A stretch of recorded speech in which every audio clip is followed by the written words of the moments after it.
Hello everyone, I have decided to come back to India. Yes, मैं अपने देश, अपने घर इंडिया वापस आ रहा हूँ एजुकेशन मिनिस्टर धर्मेंद्र प्रधान का रेजिग्नेशन मांगने के लिए। इतने दिन से आप सब देख ही रहे हो कि हम सोशल मीडिया पर आवाज़ उठा रहे हैं कि पेपर लीक के कारण जिन नीट के बच्चों ने सुसाइड की और जो लाखों स्टूडेंट्स की मेहनत बर्बाद हुई है, उसके लिए तो धर्मेंद्र प्रधान को रिज़ाइन करना ही चाहिए। 8 लाख बच्चों ने हमारी पिटीशन साइन की है। Crores of people have supported this demand on social media as well. And not just that, देश में कई सारी जगहों पर इसको लेकर प्रोटेस्ट भी तो हो रहे हैं, जैसे लखनऊ, जयपुर, महाराष्ट्र, दिल्ली। लेकिन फिर भी इनको कोई फर्क नहीं पड़ रहा। आज नीट के 22 लाख स्टूडेंट्स, सीबीएसई के 17 लाख स्टूडेंट्स, सीयूईटी के 16 लाख स्टूडेंट्स और एसएससी जीडी के 40 लाख स्टूडेंट्स, ऐसे 1 करोड़ से ज़्यादा स्टूडेंट्स हैं जिनकी ज़िंदगी के साथ मजाक किया गया है सिस्टम द्वारा। इसकी वजह से स्टूडेंट्स बहुत ही ज़्यादा एंशियस और परेशान है अपने फ्यूचर को लेकर। किसी को तो इसकी जिम्मेदारी लेनी होगी। इतने बड़े ब्लंडर के बाद भी अगर एजुकेशन मिनिस्टर रिजाइन नहीं करते तो इसका मतलब इस देश में अकाउंटेबिलिटी नाम की कोई चीज़ बची ही नहीं है।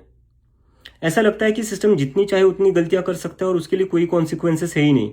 सारे कॉन्सिक्वेंसेस स्टूडेंट्स के लिए है। ऐसा कब तक चलेगा?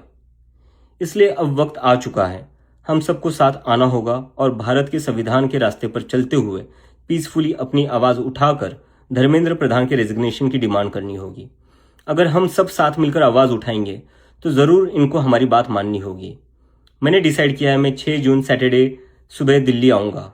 आप सब मुझे एयरपोर्ट पर मिलिए। हम सब मिलकर पार्लियामेंट स्ट्रीट पुलिस स्टेशन जाएंगे और वहाँ पर जंतर मंतर पर एक पीसफुल प्रोटेस्ट करने के लिए परमिशन मांगेंगे। इंडिया का कॉन्स्टिट्यूशन हमें राइट देता है कि गलत के खिलाफ हम पीसफुल तरीके से अपनी आवाज़ उठा सकते हैं। उसी कॉन्स्टिट्यूशन के अकॉर्डिंग हम अपनी आवाज़ उठाएंगे और मैं उम्मीद करता हूँ जितने भी कॉकरोच जनता पार्टी के सपोर्टर्स हैं और जितने भी स्टूडेंट्स और यूथ इस सिस्टम से परेशान हैं वो इस प्रोटेस्ट में शामिल होंगे। जिसको लगता है धर्मेंद्र प्रधान एजुकेशन मिनिस्टर जो है हमारे, उनको रिज़ाइन करना चाहिए, वो सभी लोग इस प्रोटेस्ट में शामिल हो जाएं। मेरे फ्रेंड्स और फैमिली को डर है कि मुझे एयरपोर्ट से ही अरेस्ट कर लेंगे और फिर जेल भेज देंगे। लेकिन मुझे अभी भी उम्मीद है कि आज भी हमारा देश एक डेमोक्रेसी है और हमें पीसफुली प्रोटेस्ट करने की परमिशन मिल जाएगी। I want to make it clear, I'm a big admirer of Gandhi, Ambedkar, Bhagat Singh and Nehru, and I believe in the Constitution of India more than anything else, जो हम सबको एक democracy में अपनी आवाज़ रखने का राइट देता है। और रही बात जेल के डर की, हम कब तक डर कर जिएंगे यार? ये देश किसी एक पार्टी का थोड़ी ना है, ये देश तो हम सबका है।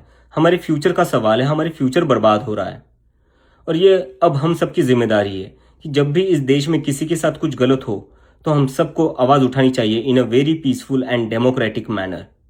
मैं चाहता तो यहाँ यूएसए में जॉब लेकर आराम से रह सकता था।